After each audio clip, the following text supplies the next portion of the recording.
Hello. Yeah. Good morning to you all.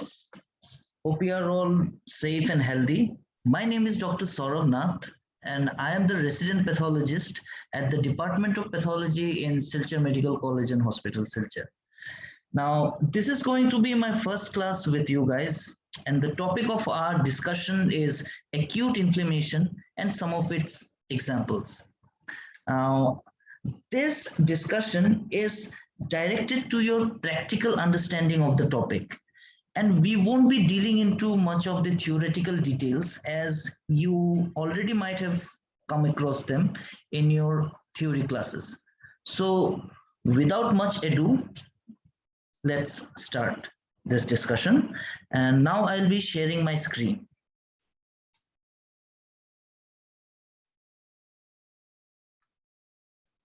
So to begin with, what is inflammation? Now, inflammation is a host response to infection and tissue damage that brings about or delivers leukocytes and molecules to the site where they are needed to eliminate the offending agent or the cause of injury, which may be microbes or toxins. Now, once again, let me repeat, what is inflammation? Inflammation is a host response to infections and tissue damage. Now, what does it do? It brings or delivers leukocytes and molecules of the host defense system to the site where they are needed to eliminate the offending agent or the cause of the injury, which may be microbes or toxins, right?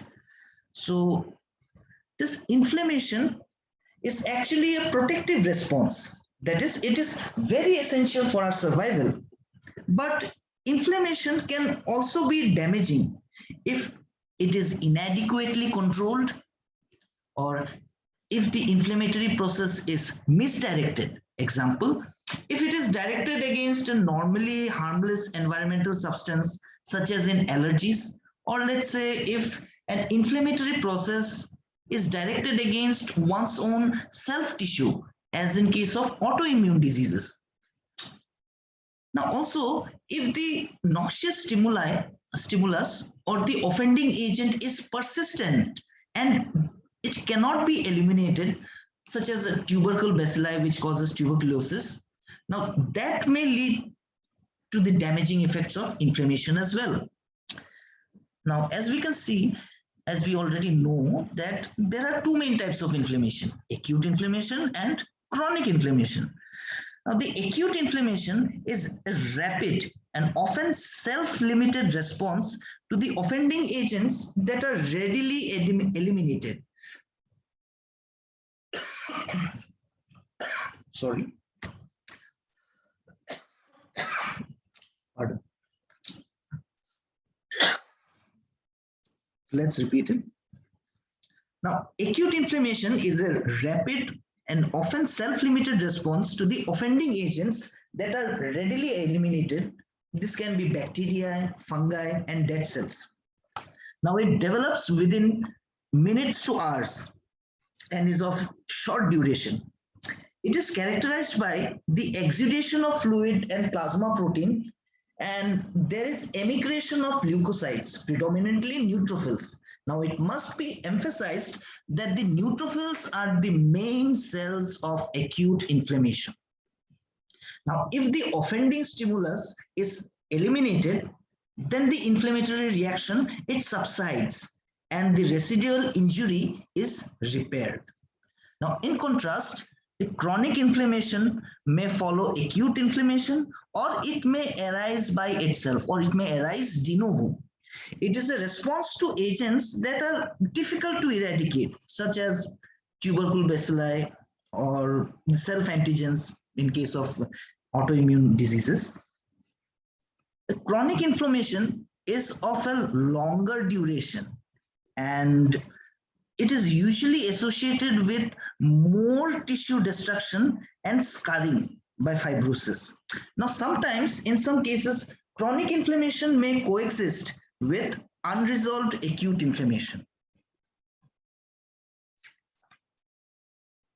A Roman writer of the 1st century AD called Celsius first listed the 4 cardinal signs of inflammation: ruvor, redness, tumor or swelling, calor or heat, and dolor or pain. Now, these signs are the hallmark of acute inflammation. A 5th clinical sign, which was loss of function, was added by Rudolf Virchow in the 19th century. Inflammatory reactions may be triggered by a variety of stimuli, mainly infections which may be bacterial, viral, fungal, or it may be caused by parasites. Tissue necrosis, immune reactions, and foreign bodies like suture, dirt, or splinter may incite an acute inflammatory process. Now, there are 2 main events of acute inflammation: vascular events and cellular events, right? So, vascular events, they include the change in the vascular flow and caliber. Now, initially there is vasodilatation, which is induced by the mediators of inflammation, most importantly histamine. Now, this is followed by increased vascular permeability, which leads to outpouring of protein-rich fluid into the extravascular tissue. Gradually, there is slowing down of the blood flow, leading to stasis. And the WBCs, mainly the neutrophils, they accumulate along the endothelial of the vessels. Now, the vascular leakage or the increased vascular permeability occurs due to firstly contraction of the endothelial cells, which will lead to opening of the interendothelial gaps, leading to subsequent leakage. Secondly, in cases of severe physical injuries, which may be due to burns or action of microbial toxins, now there may be direct damage to the endothelium. So the leakage starts immediately after the endothelial injury in most cases. Endothelial cells may also be damaged as a result of accumulation of leukocytes along the vessel wall. The activated WBCs, they release many toxic mediators that can cause endothelial injury and detachment. This cellular phase of the acute inflammation starts from it actually consists of exudation of the leukocytes and phagocytosis. Now, leukocyte exudation, it starts from the change of the normal blood flow to slowing and stasis. This is followed by the margination, pavementing, rolling, adhesion, and finally emigration of the leukocytes to the extravascular space. Now, phagocytosis is carried out by phagocytes, which are neutrophils and macrophages. Phagocytosis is the process of engulfment of a solid particulate material by these cells, which involves 3 steps. Firstly, recognition and opsonization. Secondly, engulfment. And thirdly, killing and degradation of the microbial organisms.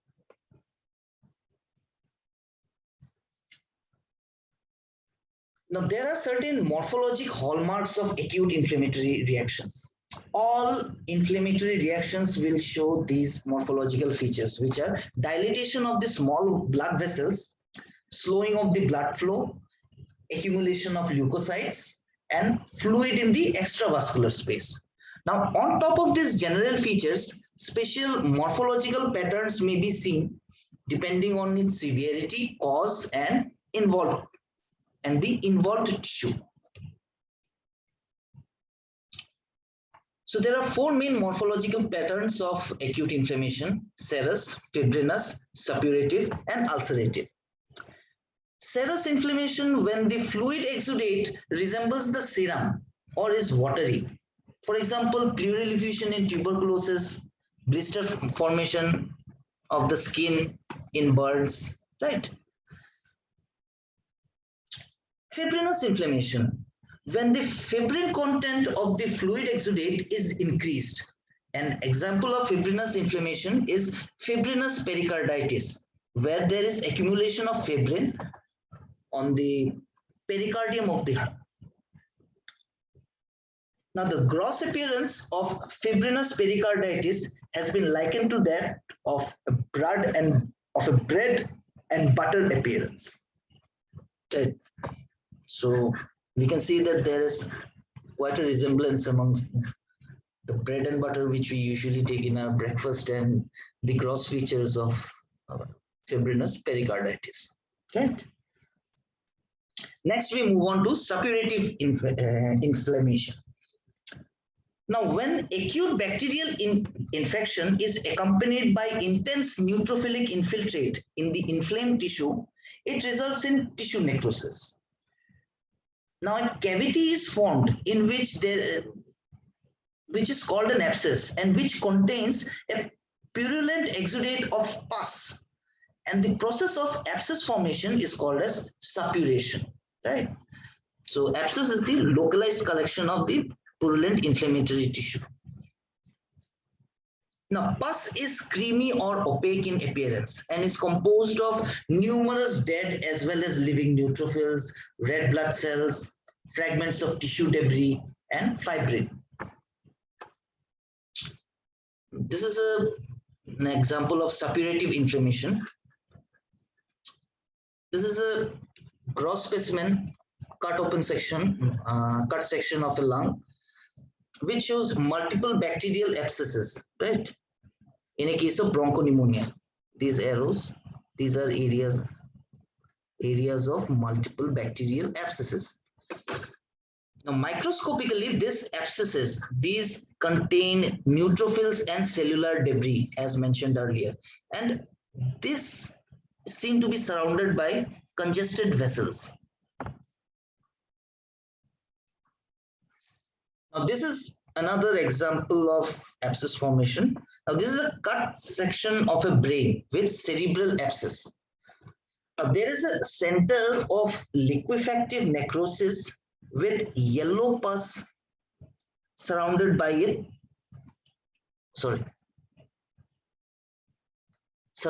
an abscess wall, as we can see over here. So this is the liquefactive center with yellow pus, and this is and it is walled off by an abscess wall. Now it acts as a space occupying lesion which leads to shift of the midline.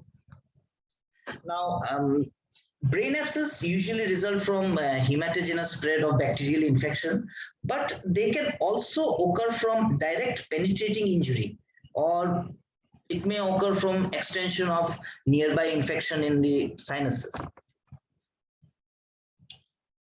Next, ulcerative inflammation. Now, what is an ulcer?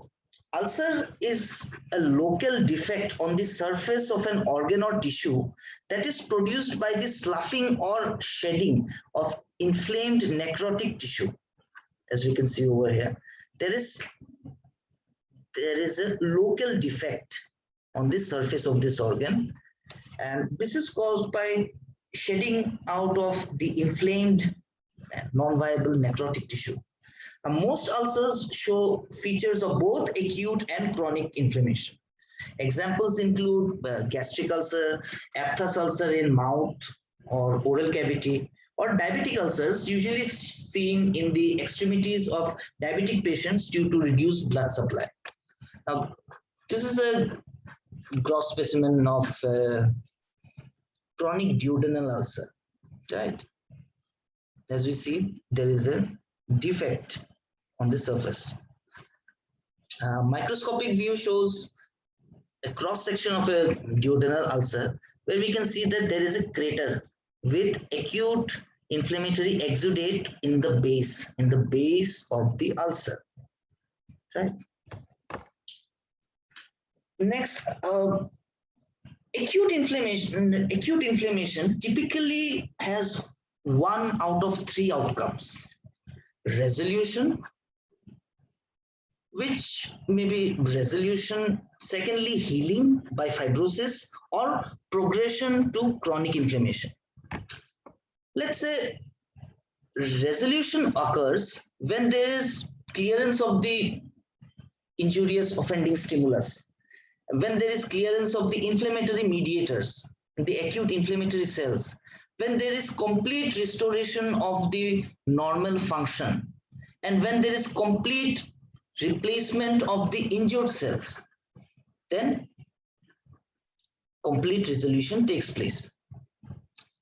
Now, if there is substantial tissue destruction, unlike in the earlier case, if there is substantial tissue destruction, then there is loss of function and healing will occur by fibrosis where there is collagen deposition.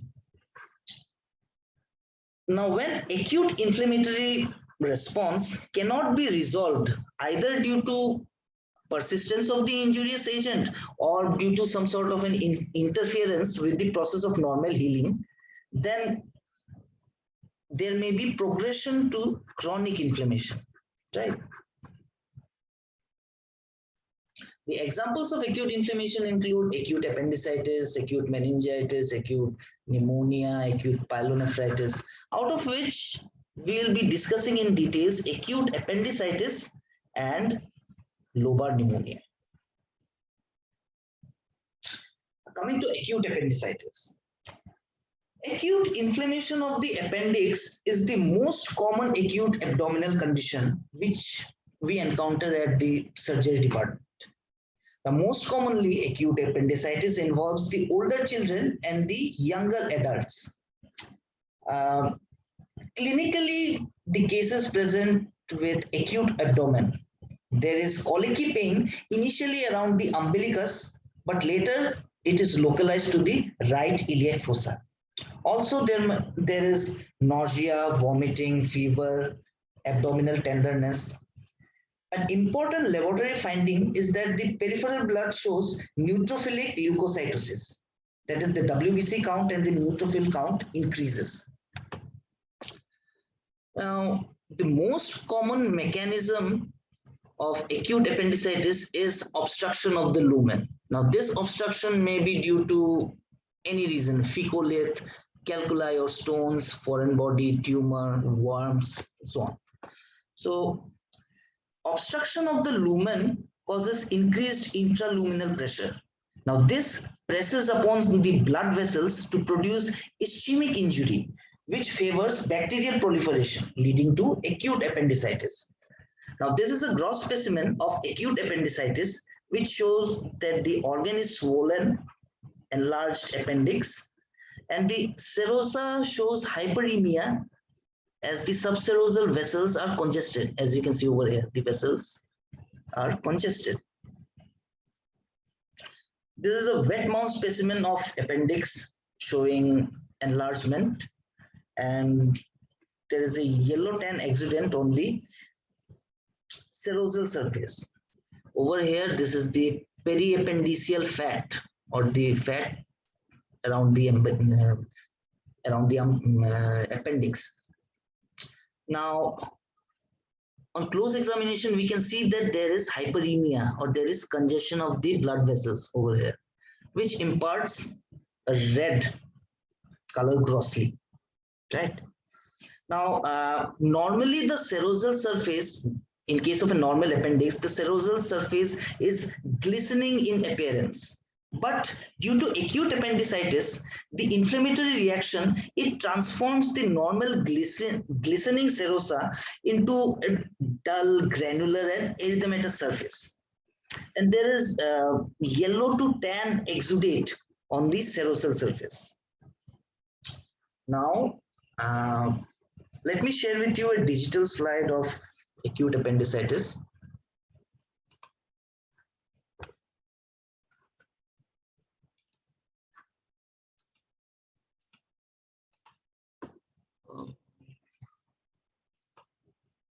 Yes. Okay. All right. So this is a case of acute appendicitis. All right. Now, before going into the histology of acute appendicitis, let us recapitulate what we already know about the normal appendix, histology of the normal appendix. So, we know that the appendix has 4 layers. The innermost layer is the mucosa, right? Below the mucosa is the submucosa, and below the submucosa is the muscularis. This is followed by the serosa, right? Now the mucosa is lined by simple columnar epithelium, as we can see over here. All right, this is a simple columnar epithelium, and there are a few goblet cells over there. We can see that there are crypts. These are crypts. Crypts can also be seen in the histology of colon. Now, there is a slight difference in the crypts of how the crypts are arranged in the appendix and those which are arranged in the colon. Right. So in the appendix, these crypts are arranged haphazardly, or these are distributed more unevenly than what you see in colon. Now, normally lamina propria, under normal circumstances, the lamina propria contains mononuclear inflammatory cells, scattered eosinophils, right? So just the presence of inflammatory cells in the lamina propria does not make it an acute appendicitis. We should be very clear about that, right? Also, we can see that there are lymphoid aggregates which involve the mucosa as well as the underlying submucosa. These are the lymphoid aggregates. Now, this prominent lymphoid aggregate, these prominent lymphoid aggregates are quite characteristic feature of appendix. Now, below this submucosa, we see the muscularis propria. Now, muscularis propria contains of an inner circular layer and an outer longitudinal layer. This is followed by the serosa. Oh, all right. Now, coming to the microscopic features of acute appendicitis. Simply speaking, there is acute inflammation in the walls of the appendix, right? So by acute inflammation, we mean that neutrophils are present in all the layers of cells. Neutrophils are present in all the layers of the appendix. But the diagnostic feature of an acute appendicitis is the infiltration of neutrophils in the muscularis propria, as you can see over here. You can see that these acute inflammatory cells, neutrophils, they are infiltrating through the muscular layer, and they have reached into the serosa, right?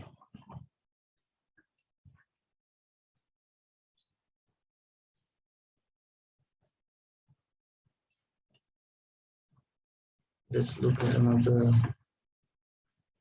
area here. All right. Okay.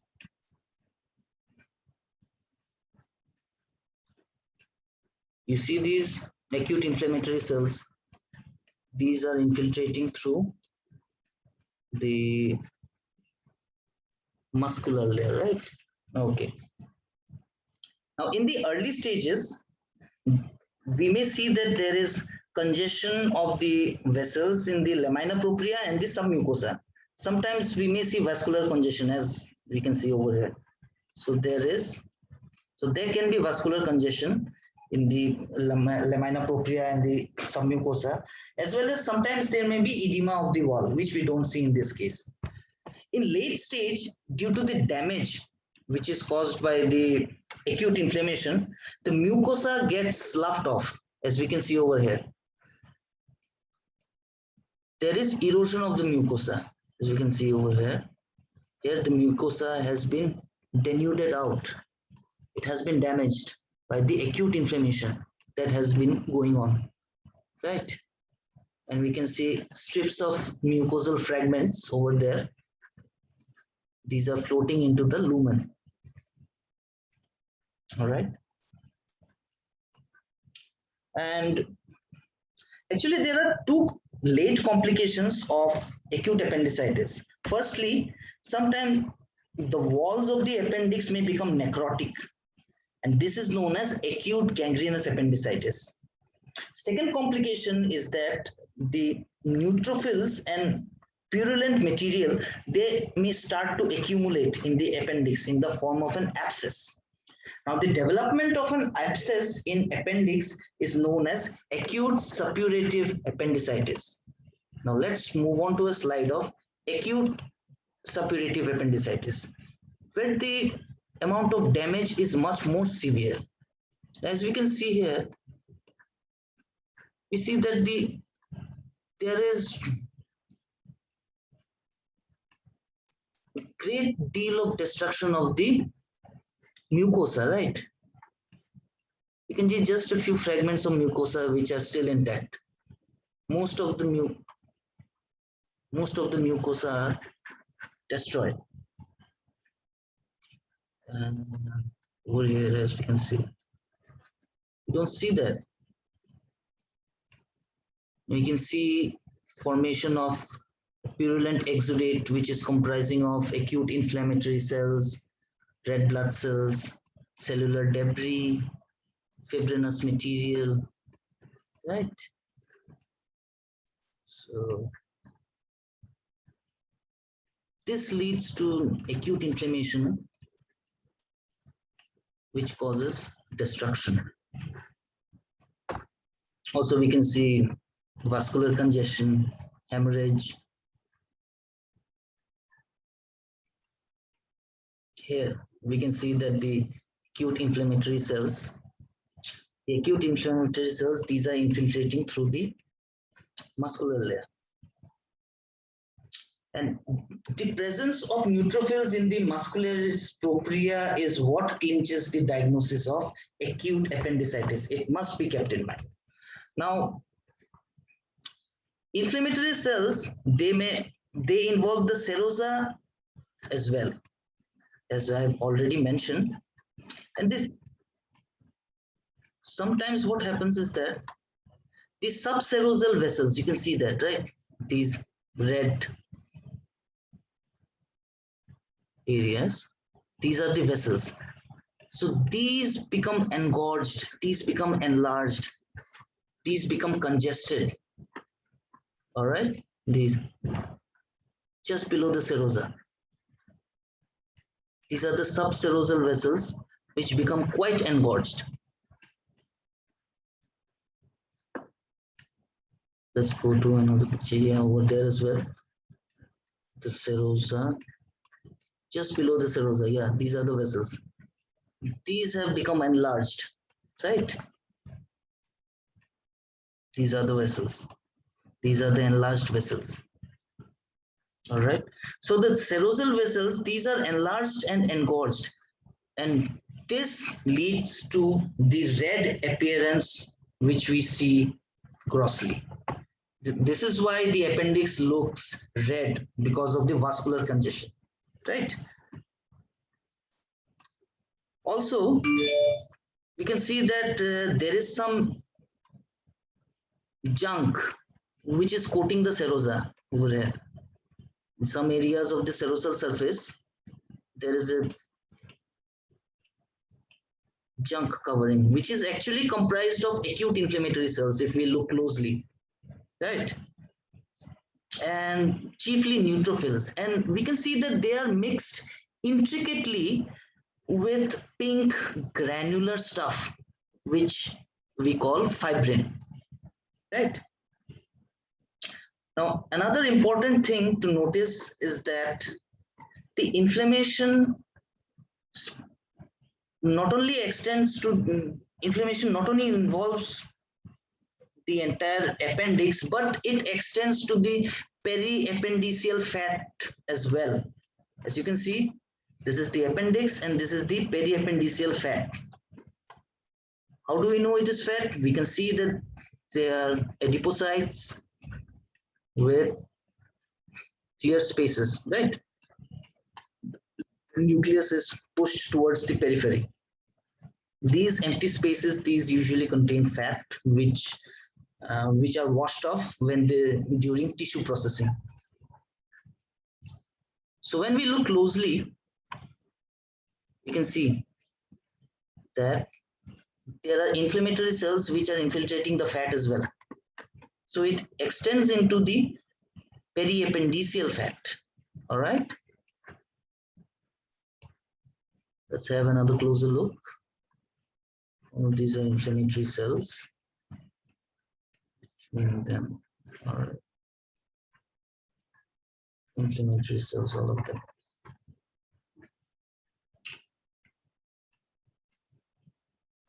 Another thing, if we notice, this is a vein. So we can recognize that this vein, this is loaded with neutrophils. You can see that, right? This is loaded with neutrophils. And if we can notice that these neutrophils, these are migrating from the vessels, from the vascular lumen into the surrounding fat. These have emigrated into the surrounding fat, right? As we have just discussed earlier. So that is acute appendicitis, and this concludes the morphologic features. Now we'll go back to our presentation.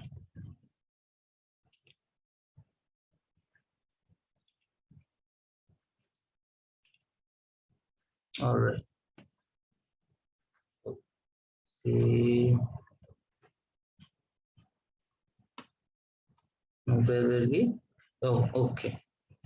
So now we come to another example of acute inflammation, which is pneumonia, right? Acute pneumonia. Now, before going into acute pneumonia, let us discuss about the normal lung. Now, here is an X-ray of the normal lung. As we all know that the substance of the lung is, most of the substance of the lung is air, and air on X-ray looks dark. So when the lung is clear and healthy, that's how they should look, dark. Not quite black, because there is still tissue there, but still quite dark. Now, there may be focal dense opacification if in cases of infection of the lung parenchyma, which we call as pneumonia, right? Now, the right hand side, this is a photomicrograph of the normal histology of lung. Now, if we recapitulate what we've learned earlier in our first year histology classes, so this is a bronchiole, not a bronchus, this is a bronchiole, right? Why isn't this a bronchus? Because it doesn't have cartilage surrounding it. So this is just a bronchiole, which is lined by respiratory epithelium, which is ciliated pseudostratified columnar epithelium. Now, the respiratory bronchiole, this bronchiole is paired with an adjacent pulmonary arteriole, right? And the respiratory bronchiole, it transfers the air into the elongated alveolar duct, which are in direct contact, which are in direct communication with multiple alveoli. Now the alveolar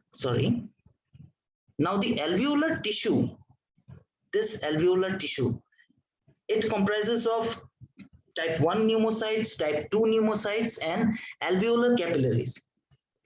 Now, in normal lung such as this, the alveolar walls are very thin.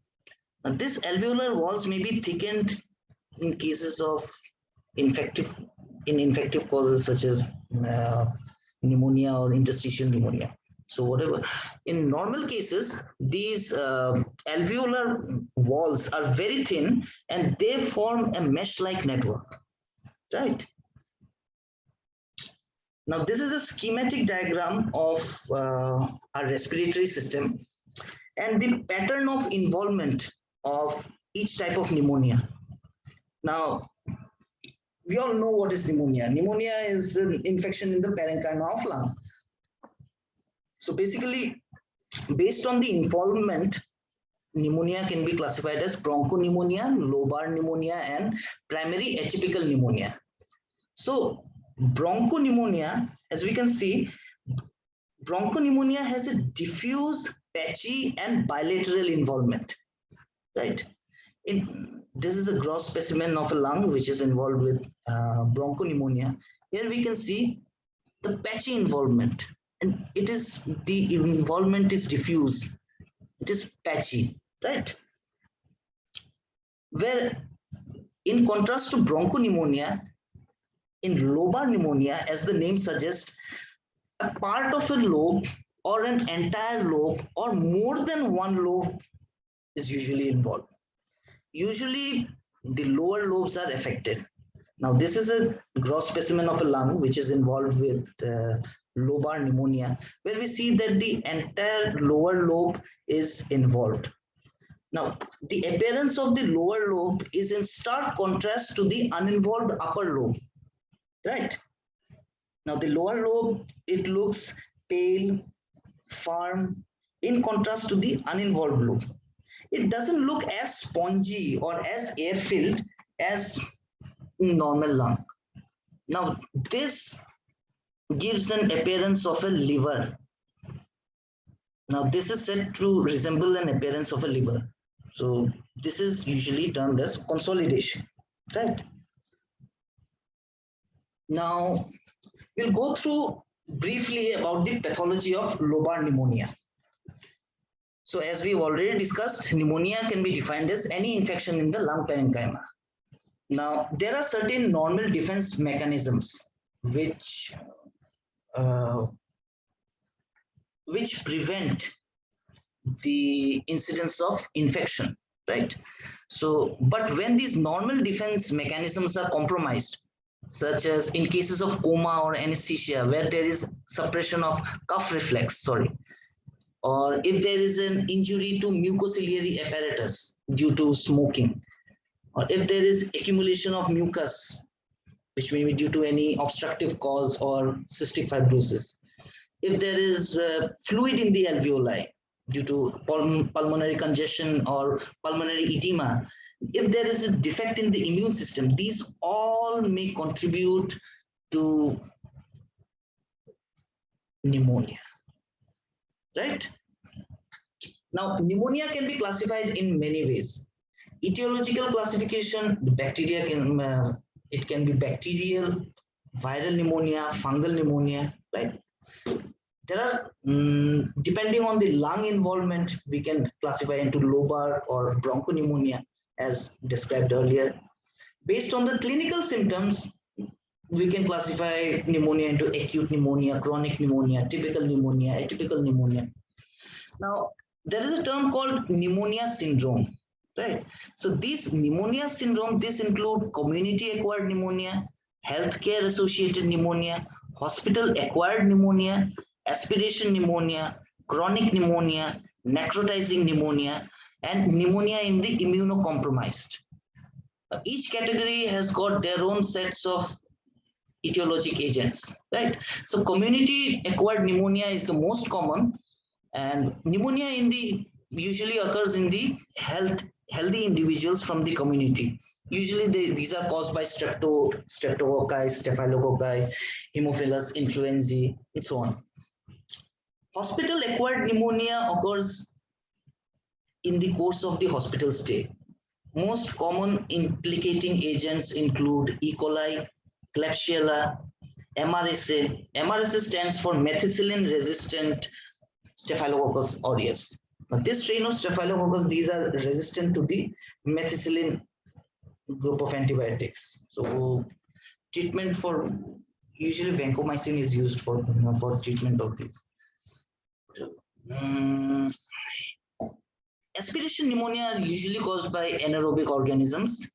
In immunocompromised, pneumonia is caused by usually opportunistic infection causing agents such as Pneumocystis jirovecii, MAC, or Mycobacterium avium cellular, which is an atypical mycobacteria. So cytomegalovirus and so on. Coming to the morphology of lobar pneumonia, as I've already discussed, see that there is a large portion of one lobe of the lung is involved, right? Initial phases. In initial phases, there is there may be patchy involvement which resembles that of bronchopneumonia. Now, these patches can later coalesce or they can get together to form to involve the entire lobe to give rise to a lobar pneumonia. As we can see over here, the lower lobe is uniformly consolidated. Now, there are 4 stages of lobar pneumonia. Stage of congestion, where there is vascular engorgement, the lungs are heavy and boggy. Stage of red hepatization, where the lungs assume a red, firm appearance. The alveolar spaces are filled up with neutrophils, red cells, and fibrin. In the stage of gray hepatization, the lungs have a gray brown appearance, and the alveolar spaces are filled with neutrophils, and there is degeneration or disintegration of the red cells. Finally, in the stage of resolution, the exudate, the infected exudate is cleared out, and the normal state is again regained.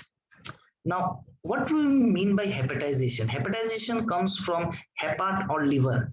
So hepatization refers to a change in consistency of the lung from normal spongy, as the air is filled with as the lung is filled with air, so it has a normal spongy appearance. That normal consistency of the lung is changed to firm liver like, right? Because these air-filled spaces, these alveolar spaces, these are filled with inflammatory cells and exudative fluid.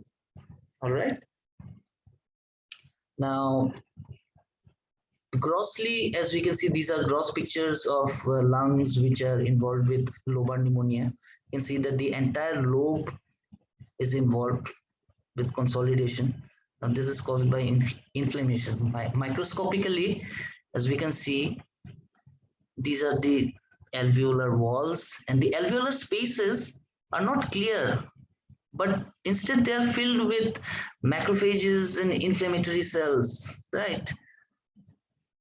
Also, the capillaries in the alveolar septa, these are congested, and we can see that in contrast to the normal lung, where the alveolar walls are quite thin. Here we see that there is thickening of the alveolar wall, right? Now, we must know that, as I've already mentioned, there are 4 stages.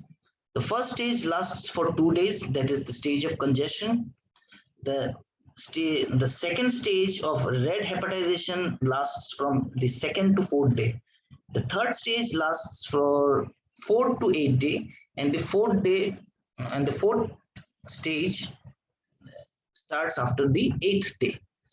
This is the X-ray findings of a lobar pneumonia. In this case, there is a lobar pneumonia of the lower lobe, where we see focal dense opacification, right? There is a focal dense opacification, or this area is more white in color. The entire lobe is involved. Similarly, over there, the right middle lobe seems to be involved. There is this area appears very dense. All right. Now, this is a schematic picture which will help you understand the various stages of lobar pneumonia. These stages appear in bronchopneumonia as well.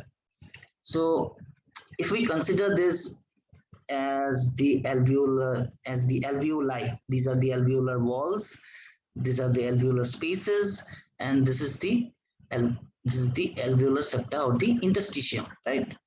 So in the stage of congestion, what we see that there are congested capillaries in the interstitium, and the alveolar walls are not empty, but they are filled with fluids, edema fluid.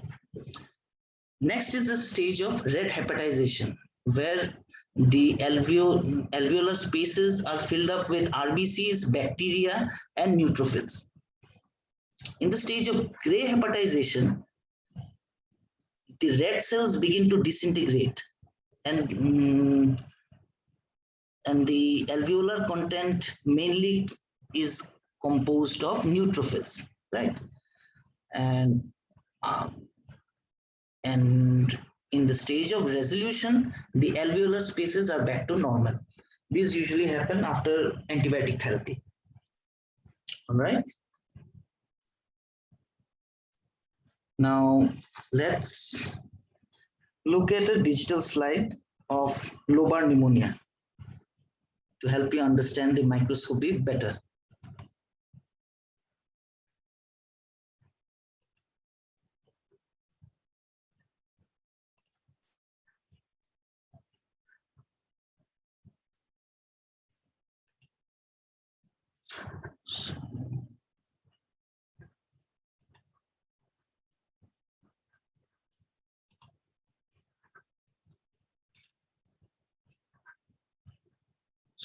Sorry. Stop.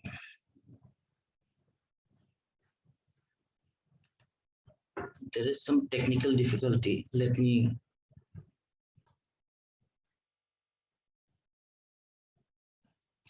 share my screen now. All right.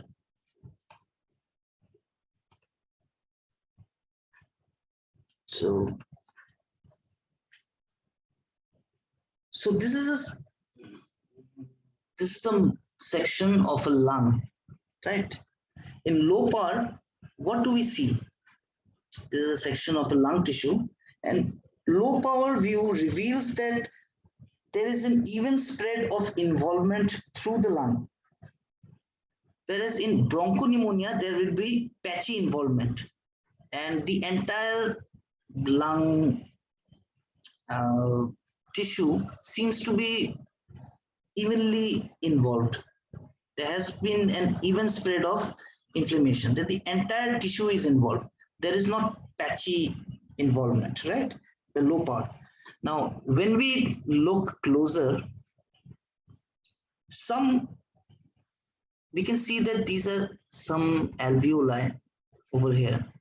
These are packed with neutrophils, right?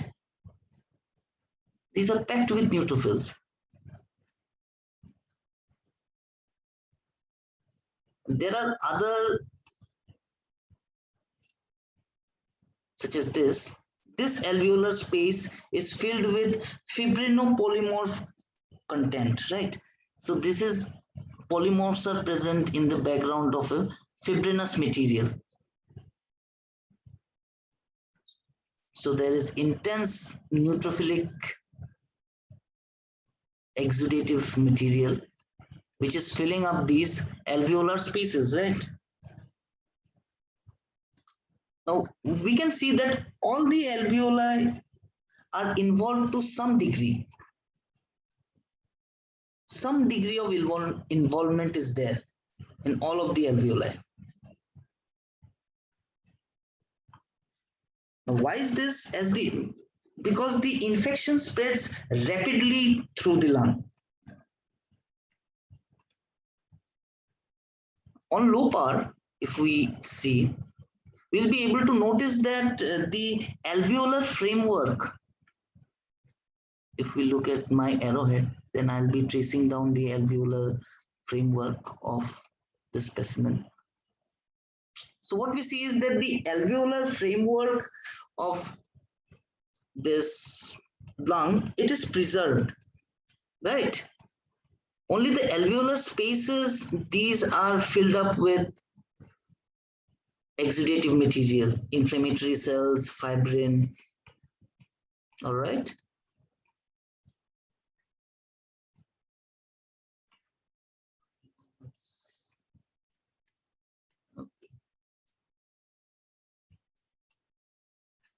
Now this preservation of the alveolar framework, it indicates that there is a possibility of resolution or complete restoration to normal structure if the infection is successfully treated with antibiotics, right? So it may turn back to the normal lung if it is properly treated with antibiotics.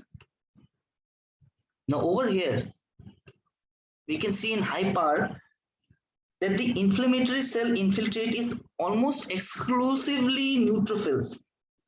And on closer view, we can see that there is fibrin in the background. All right. And there are some dots. There are some dots of nuclear debris which are released from the dead polymorphs.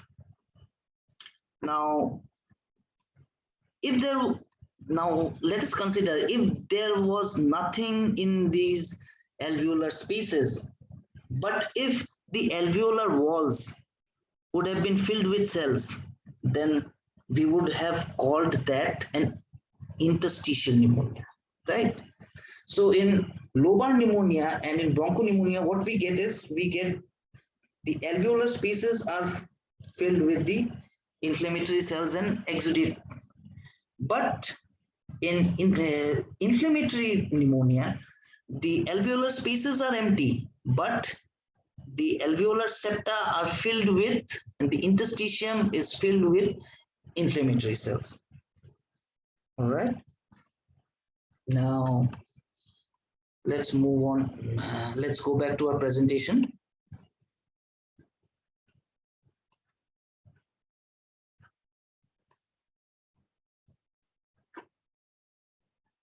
Okay.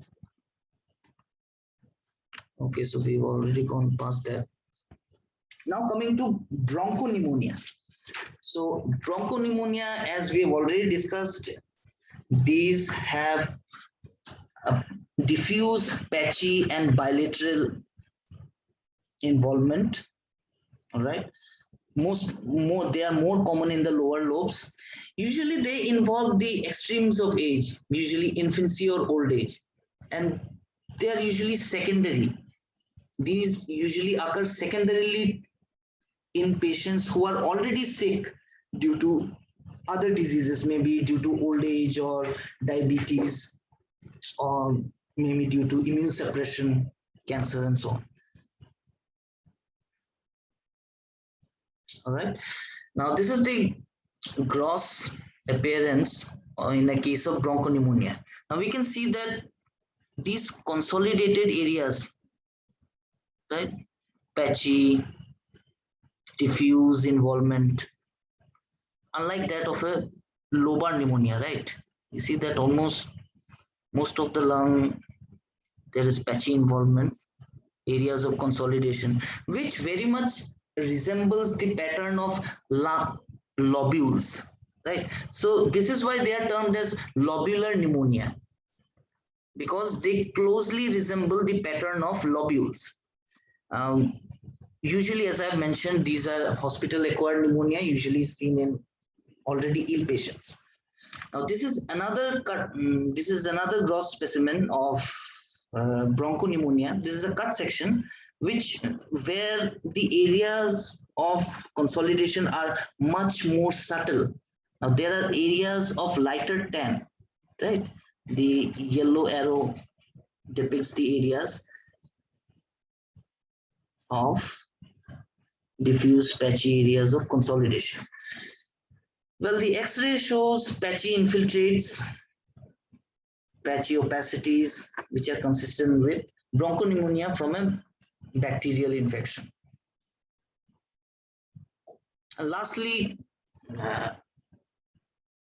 we will talk about interstitial or atypical pneumonia. As I've already said, these are usually the alveolar spaces are empty, but the alveolar septa are filled with mononuclear infiltrates. Though usually these are caused by mycoplasma, chlamydia, or viral agents such as your influenza, para-influenza, adenovirus, respiratory syncytial virus, and so on. All right. So before ending this session, I would like to share with you a digital slide of acute bronchopneumonia due to bacterial etiology. Let's go to the screen. over here. All right. Okay, fine. So this is a section of lung. Now we see that there are some white spaces towards the periphery which contain air, right? But we also see a lot of other areas where the alveolar spaces don't contain air. And if we look in the lower part, we'll be able to see that this is a bronchiole, right? This is a bronchiole. Let us have a closer look. Why do we say bronchiole and not a bronchus? Because it doesn't have a cartilage. And this bronchiole, along with it, this is coupled with a pulmonary arteriole. All right. Now this bronchiole, as you can see, this is lined by pseudostratified ciliated. You can see the cilia, right? Fine projections at the top. Okay. So this is ciliated pseudostratified columnar epithelium, also known as respiratory epithelium. Okay.